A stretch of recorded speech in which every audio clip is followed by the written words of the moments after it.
Di masa konflik dulu, tam-tum bunyi mercon saja kita merangkak lari ke masjid kan. Di saat tsunami, rumah hancur lebur, kita bergabung. Assalamualaikum warahmatullahi wabarakatuh. Alhamdulillahirabbil alamin. Nahmaduhu wa nasta'inuhu wa nastaghfiruhu wa nastahdihi. Asyhadu an la ilaha illallah wahdahu la syarikalah. Arsala rasulahu bil huda wa dinil haqq liyudhhirahu 'alad dini kullihi wa kafa billahi syahida.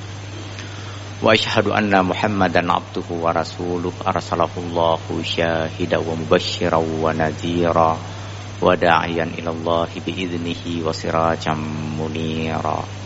Allahumma salli wa sallim ala sayyidina wa maulana Muhammad wa ala alihi wa ashabihi ajma'in. Masyaallah hadirin muslimin, tiada henti-hentinya kita memuji Allah dan bersyukur kepadanya atas limpahan rahmat dan karunia-Nya, diberikan kekuatan, kesempatan kepada kita untuk membuat pilihan terbaik dan menyempurnakan pilihan terbaiknya itu di awal hari ini dengan menunaikan salat fardu secara berjamaah di awal waktu di masjid. Semoga memberikan motivasi kepada kita untuk membuat pilihan-pilihan terbaik dan menyempurnakannya di sepanjang hari ini dan di hari-hari berikutnya dari kehidupan kita. Dan semoga ini juga memberikan motivasi kepada seluruh anggota keluarga kita, putra-putri, sahabat, kerabat, anak cucu dan keturunan kita, orang kita kenal dan yang mengenal kita, agar semuanya bisa membuat pilihan-pilihan terbaik di dalam hidup mereka. Dan tak ada pilihan yang lebih baik dibandingkan mengawali setiap hari dengan kegiatan terbaik seperti yang kita lakukan hari ini. Salawat berini salam, rahmat dan cinta Tuhan, rahmat dan cinta Allah yang sempurna, yang terbaik semoga tercurah melimpah kepada baginda Rasulullah sallallahu alaihi wasallam, juga kepada seluruh sahabat dan kerabatnya, seluruh zuriat dan keturunannya, seluruh para aulia, para syuhada, para ulama. Juga semoga tercurah melimpah untuk kita semua dan orang-orang beriman hingga akhir zaman. Semoga kita semua berada dalam keadaan sehat walafiat. Seandainya ada masalah, semoga Allah tunjukkan jalan keluar yang terbaik. Seandainya ada yang sakit atau kurang sehat, semoga Allah berikan anugerah kesehatan dan kesembuhan. Seandainya ada di antara kita yang sedang ditimpa musibah, semoga Allah berikan kesabaran dan ketabahan kepadanya. Bapak, ibu-ibu, hadirin dan hadirat yang dirahmati Allah, pendengar Radio Baitur Rahman, Radio Republik Indonesia, pemantau berbagai siaran yang saya hormati.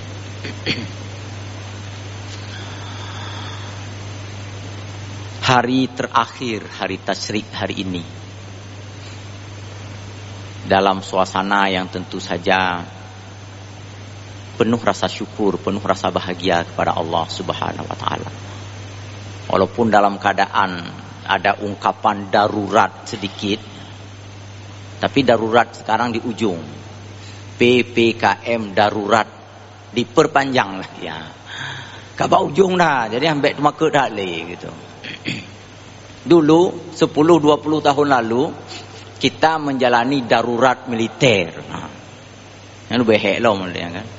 Habis itu darurat sipil, dipanggil yang pegawai-pegawai setiap hari pukul 7 pagi ikut apel upacara hormat bendera di lapangan Belang Padang. Nanti ada kata sambutan dari pihak-pihak penguasa mengingatkan tentang NKRI harga mati. Lalu setelah yang mengingatkan itu belakangan ketahuan korupsi. Entah kenapa begitu ya. Bapak Ibu berbahagia, darurat sering kita takuti, sering kita khawatirkan, sering kita cemaskan. Dan maunya istilah ini nggak usah diperbesar-besar begitu. PPKM darurat. Jadi ciut hati kita, jadi takut orang jadinya kan. Tapi sekali lagi alhamdulillah atas anugerah Allah segala darurat yang telah bersama kita selama ini bisa kita lalui, bisa kita jalani tanpa sedikit pun membuat kita merasa berjarak dengan Allah Subhanahu wa taala. Bahkan dari beberapa pengalaman sebelumnya, semakin kita berada dalam keadaan terdesak, maka kita semakin merasa membutuhkan Allah Subhanahu wa taala. Oleh karenanya maka jangan pernah menghindari masjid, tempat yang di sana kita bersujud, tempat yang kita yakini paling mulia di muka bumi, tempat yang kita seakan-akan tak berjarak dengan Allah Subhanahu wa taala. Dan kita terus menerus berdoa semoga kita tak pernah diperjauhkan oleh Allah dengan masjid-masjidnya. Walaupun dalam batas-batas tertentu, ada di antara sahabat dan kerabat kita yang mungkin tidak bisa ke masjid, ya kita doakan semoga dimudahkan kembali oleh Allah untuk bisa ke masjid lagi, tempat yang sekali lagi kita bersujud, kita bermunajah, kita berhadap-hadapan dengan Allah Subhanahu wa taala. Di masa konflik dulu, tam-tum bunyi mercon saja kita merangkak lari ke masjid kan. Di saat tsunami, rumah hancur lebur, kita bergabung untuk ke masjid sebagai hunian sementara, tempat rumah sementara bagi sebahagian besar para pengungsi kita. Maka masjid memang tak boleh kita berpaling daripadanya. Bapak Ibu berbahagia, beberapa tahun yang lalu saya pernah sampaikan di sini, ada seorang anak muda mengirimkan video tentang orang tua yang menangis terseduh-seduh. Saya pernah sampaikan di sini. Karena kerinduannya kepada masjid, tetapi penguasa setempat tak membolehkan masyarakat di sana untuk pergi ke masjid. Masjid saat itu, di negeri asal video direkam itu, dianggap sebagai basis pergerakan, basis pemberontakan, basis teroris, radikalis, dan berbagai macam ungkapan lainnya yang menakutkan. Sehingga masjid pun ditutup, dilarang, diseleksi orang-orang yang hendak pergi ke masjid. Saya tak memiliki banyak referensi tentang isi video itu. Yang saya katakan betapa menyedihkan isi tuturan orang tua ini, menangis sangat merindukan masjid. Dan kita tak perlu merasa rindu ke masjid, karena 24 jam masjid-masjid kita justru menunggu dan menanti kita. Seandainya masjid itu hidup, mungkin masjid yang merindukan kita. Dadu lupa trip kadang-kadang di tempat-tempat lain, entah di kedai kopi, hanya 2-3 menit kita pergi ke masjid. Itu pun mungkin dalam bilangan harian, sehari sekali. Dan juga yang dalam bilangan pekanan, mingguan, seminggu 3, khatib sudah hampir turun dari mimbar, baru kita datang ke masjid. Maka sekali lagi, andai masjid hidup, mungkin masjid yang merindukan kita. Hari-hari ini ada isyarat-isyarat di beberapa tempat. Kalau dulu mungkin di negeri tertentu saja yang jauhnya ribuan mil dari kita, ratusan ribu kilometer dari daerah kita, Saat ini ada yang tak terlalu jauh dari kita, karena pertimbangan tertentu untuk kemaslahatan, untuk perlindungan, untuk menghindarkan dari bermacam-macam kemungkinan, maka dicoba jaga jarak dengan masjid. Bapak Ibu, apa yang terjadi di belahan dunia lain tak tertutup kemungkinan suatu waktu nanti mungkin akan terjadi di negeri kita. Semoga tidak, memang kita berdoa semoga itu tak terjadi. Tetapi lagi-lagi bahwa yang namanya dunia, segala sesuatu serba mungkin. Maka selagi kita belum dihalang, dihadang, dilarang untuk pergi ke masjid, maka upayakanlah untuk berusaha ke masjid sesering mungkin. Nikmati kebolehan ini, anugerah Allah yang terbesar untuk orang-orang beriman. Innama ya'muru masajidallahi man amana billah, kan? Tak ada yang mau memakmurkan masjid kecuali orang beriman kepada Allah. Memakmurkan mulai dari membangun fisiknya sampai mengelolanya dan mengisinya dengan kegiatan-kegiatan yang terbaik. Seandainya tak ada iman dalam diri bapak-bapak, ibu-ibu hari ini, tak mungkin mau duduk, rukuk, bersujud di sini, nggak mungkin. Pasti dari tadi mungkin atau sejak sebelum tadi kita tidak kemari. Di hari tsunami dulu, kan, di hari ketika gempa dan tsunami, sampai Cina pun masuk ke masjid. Kenapa? Karena desakan, karena paksaan. Kita bisa memaksa orang untuk pergi ke masjid sekarang. Ini ada bapak wakil wali kota misalnya menginstruksikan semua pegawai yang ada di lingkungan Pemkot untuk pergi ke masjid bisa datang. Tapi kehadiran dan kedatangan mereka tak begitu banyak arti, tak begitu bermakna. Karena datang bukan atas panggilan keimanan.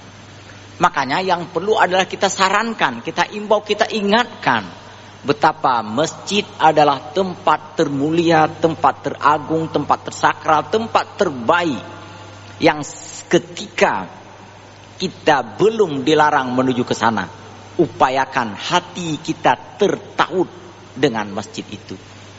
Inilah yang disabdakan oleh Rasulullah SAW, wa qalbuhu mu'allaqun bil masjid, wa rajulun qalbuhu mu'allaqun bil masjid.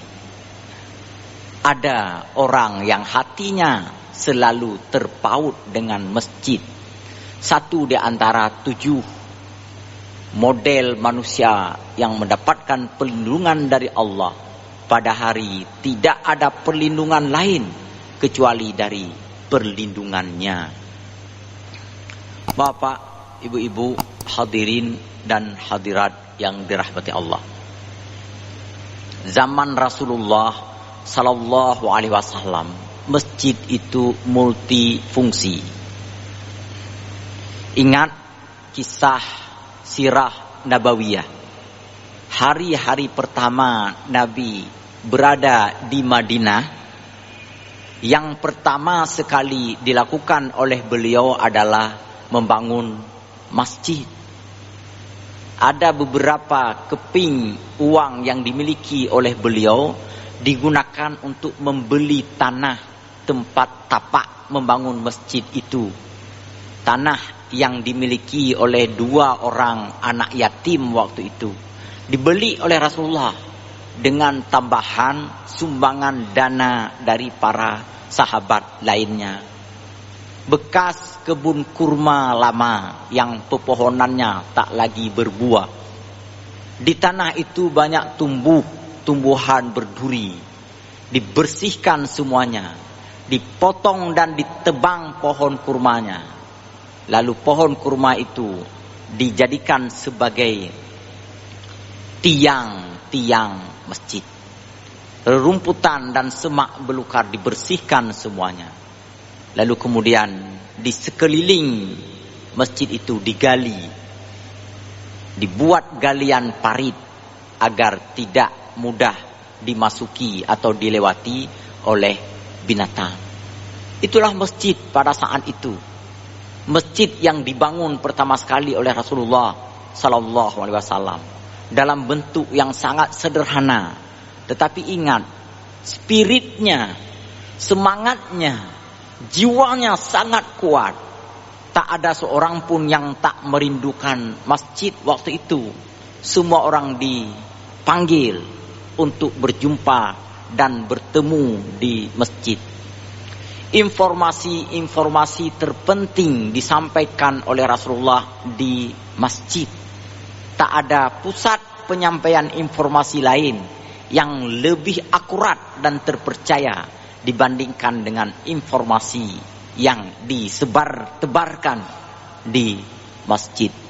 Dalam sebuah riwayat, Rasulullah pernah mengancam orang yang tak ke masjid selama 3 pekan berturut-turut, dalam pengertian tidak mau menunaikan salat Jumat sebanyak 3 kali berturut-turut. Rasulullah mengancam akan membakar rumahnya. Kenapa sampai muncul ancaman seperti ini? Saat itu orang-orang munafik sudah mulai menguasai media, sudah mulai menyebarkan informasi pemutar balikan fakta. Kalau bahasa sekarang, informasi hoax. Kalau seseorang sudah 3 pekan tidak ke masjid, ada peluang ia mengakses berbagai informasi dari sumber yang tak dapat dipercaya itu. Mungkin dari mulut orang munafik. Dia perlu info terupdate dari sumber paling akurat di tempat yang sangat-sangat terpercaya dari Rasulullah dan di masjid.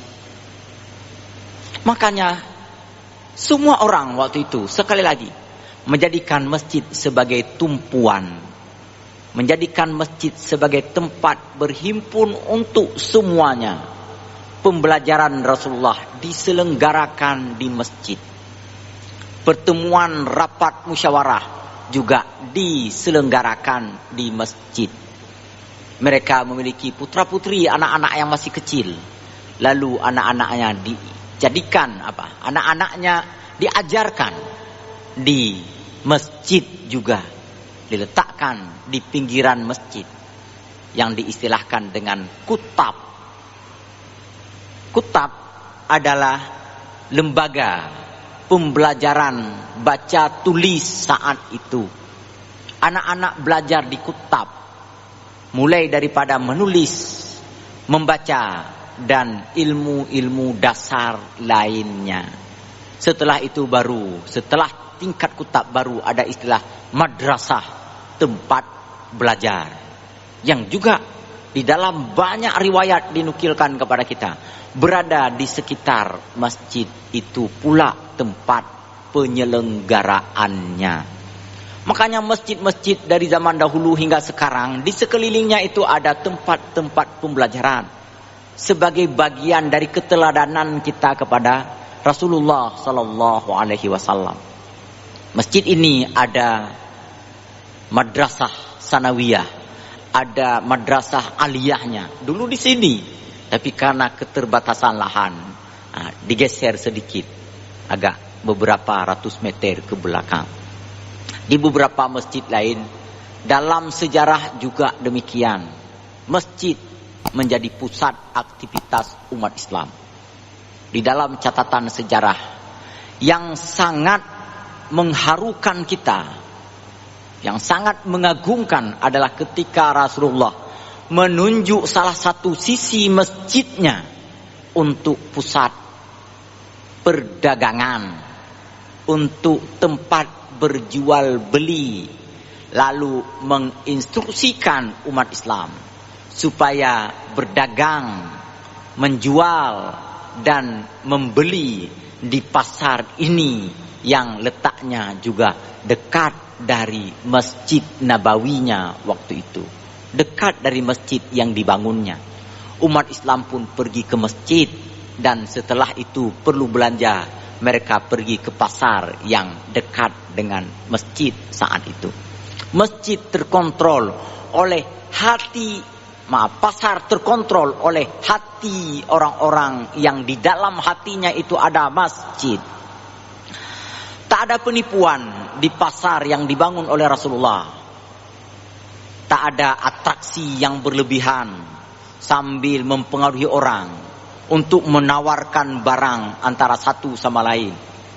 Seakan-akan berlomba-lomba hendak membeli dengan harga yang lebih mahal. Padahal hanya rekayasa yang seperti itu. Tengok kena segala laginya. Jual jam atau jual handphone. Lalu kita suruh orang untuk menawarkan harga handphone yang kita jual di toko kita itu dengan harga yang tawaran yang tinggi-tinggi, sehingga membuat calon-calon pembeli terkesima menghayat lagu.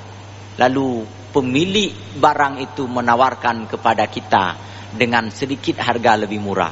Lalu kita membelinya dengan merasa sangat beruntung karena tadi ditawarkan dengan harga yang lebih mahal. Tak ada aksi tipu-tipu yang seperti ini. Atau dengan menyebutkan harga yang sangat tinggi. Padum yum bajenyo 800.000, manyo kedron tawu bacun. Tabuh yuyum 700.000 Besar potongannya ya. Kita merasa beruntung dengan membeli 700.000. Padahal mungkin harganya hanya 500.000. Tak ada tipuan-tipuan yang seperti ini, Bapak Ibu. Kenapa? Karena yang berbelanja, yang menjual, yang membeli adalah orang-orang yang berhati, yang di dalam hatinya itu ada masjid. Yang keluar masuk ke masjid lalu melintasi, memasuki pasar-pasar itu. Dan yang lebih penting lagi adalah dengan adanya pasar yang dikuasai oleh umat Islam. Umat Islam waktu itu menjadi penguasa pasar, menjadi pemilik perusahaan, menjadi pengendali dan pengontrol uang. Orang terkaya waktu itu adalah orang Islam, bukan para oligarki, bukan pebisnis asing, bukan para cukong. Sehingga segala kegiatan pemerintahan, penyelenggaraan kekuasaan tidak diintervensi oleh kekuatan-kekuatan cukong yang berhati iblis itu.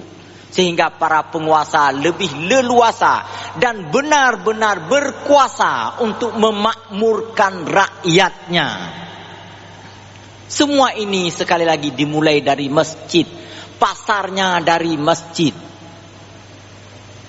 Rihlah Ibnu Battutah yang dibaca kembali oleh Annabel Tegalov, seorang peneliti dan pustakawan asal Inggris, menuturkan kepada kita betapa sultan-sultan di masa dahulu itu menunaikan salat subuh secara berjamaah di masjid.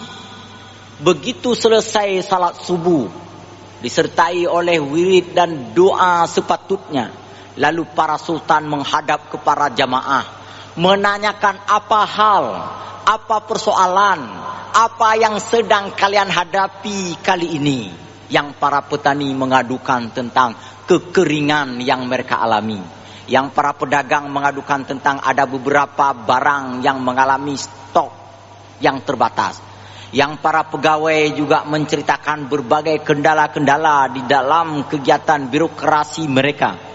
Maka sang sultan pun bertitah menyampaikan saran dan arahan, nasihat serta wejangan kepada semua yang hadir di situ untuk mengantisipasi kemungkinan-kemungkinan buruk yang akan terjadi di negeri di mana para sultan berkuasa itu. Dimulai di masjid, dilakukan di masjid dengan hati orang-orang yang dipenuhi akan rasa rindu dan cinta terhadap masjid. Bapak Ibu, Makanya oligarki nggak bisa berpengaruh. Makanya para cukong tidak akan bisa memerintah penguasa. Tidak ada permintaan, tidak ada pemaksaan kepada penguasa. Kenapa? Karena para penguasa pun sebenarnya adalah bagian dari mereka sendiri. Apapun yang diinginkan rakyat, itu pula yang diinginkan oleh penguasa. Beda dengan setelah zaman yang kita tak lagi menjadikan masjid sebagai cerminan kehidupan kita. Berbeda sekali ketika kita tak menjadikan masjid sebagai pusat pertemuan antara penguasa dengan rakyatnya. Sudah sangat berbeda. Ketika rakyat mengadukan sesuatu kepada para penguasa, penguasa nimbang-nimbang dulu. Dalam masa nimbang-nimbang itu datang lagi cukong yang mengadukan kepentingan-kepentingan mereka. Kalau penguasa mengatakan lahan ini perlu untuk masyarakat, perlu untuk melepaskan ternak misalnya, datang cukong mau investasi dengan alasan bahwa nanti tanam kelapa sawit, maka boleh jadi pertimbangan ini nanti akhirnya lebih besar pengaruh cukong yang diambil, yang dijaga, yang diloloskan oleh para penguasa dengan alasan investasi macam-macam lagi. Lalu rakyat menjadi termarginal. Lahan-lahan pengembalaan ternak menjadi terbatas. Lembu-lembu mungkin berjumlah menjadi sangat sedikit.